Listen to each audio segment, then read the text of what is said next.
जय शिवराय, जय भीम, जय लवजी. कालपासून आपण पाहतोय की भारताचे शेठजी म्हणतात की आपल्या देशामध्ये तेलाचा साठा व्यवस्थित आहे, LPG व्यवस्थित आहे. पण वस्तुस्थिती अख्खा भारतामध्ये दाखवतात. तर गोदी मीडिया दाखवत नाही, पण ॲक्च्युअल जी मीडिया आहे ती दाखवते की लोकांच्या रांगा कशा लागल्यात सिलेंडरसाठी. आणि हे प्रकार कशामुळे झालं, जो एप्स्टीन फाईल ही जी ओपन झाली आणि ती आता ओपन टप्प्याटप्प्याने होते, त्यासाठी आता ते हे सगळा प्रकार चालला आहे की आता देशामध्ये जगामध्ये जे काय आता युद्धाचं वारं चालू आहे आणि त्याचा परिणाम आपल्या देशावर होतो. हे भारताचे खासदार विरोधी पक्षनेते राहुल गांधी हे सांगतायत, पण लोकांना पटत नाही. पण लोक हे आता जाणवायला लागलेत. आणि त्यामध्ये सुधांशू त्रिवेदी जे BJP भारतीय जनता पार्टीचे प्रवक्ते, त्यांनी तर मी हाईटच केली. म्हणजे त्यांच्या बुद्धी त्यांची कुठं चालते काय कळत नाही. त्यांच्या मेंदूच्या जागी काय दगडं भरलीत का काय समजत नाही. कारण त्यांनी काय केलं की एप्स्टीन फाईलमध्ये सोनिया गांधी, राहुल गांधी आणि सगळ्यात महत्त्वाचं महात्मा गांधींचं नाव घेतलेले.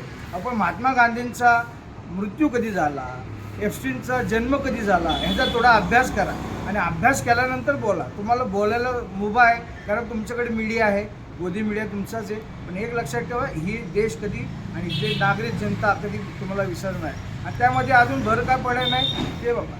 सामाजिक न्याय मंत्री या महाराष्ट्राचे संजय शिरसाट यांनी तर अजून हाईटच केली.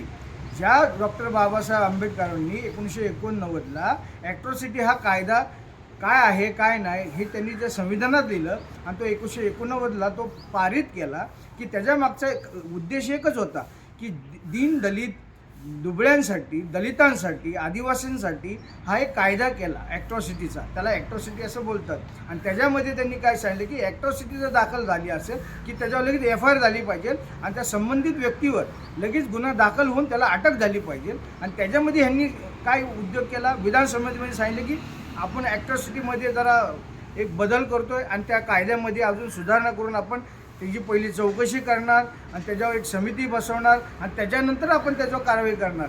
म्हणजे हे दीनदलित दुबळ्यांसाठी, गोरगरिबांसाठी. अहो तुम्ही पण स्वतः एक मागासवर्गीय आहात आणि तुम्ही ते सामाजिक न्यायाचे मंत्री आहात आणि तुमच्याकडनं अशी वल्गना करणं आणि अशी वक्तव्य करणं ह्या देशातले आणि ह्या जनता कधी विसरणार नाही. हे लक्षात ठेवा. संजय शिरसाट जे तुमचं युतीचं सरकार आहे हे तुम्हाला आता पुढे आणखीन काय काय गोष्टी करायला लावेल हे तुम्हाला माहीत नाही. भारतीय जनता पार्टी आणि RSSचे विचार हे देशासाठी, या महाराष्ट्रासाठी हे घातक आहे, हे लक्षात ठेवा. जय शिवराय, जय भीम, जय लवजी, जय पुणेकर.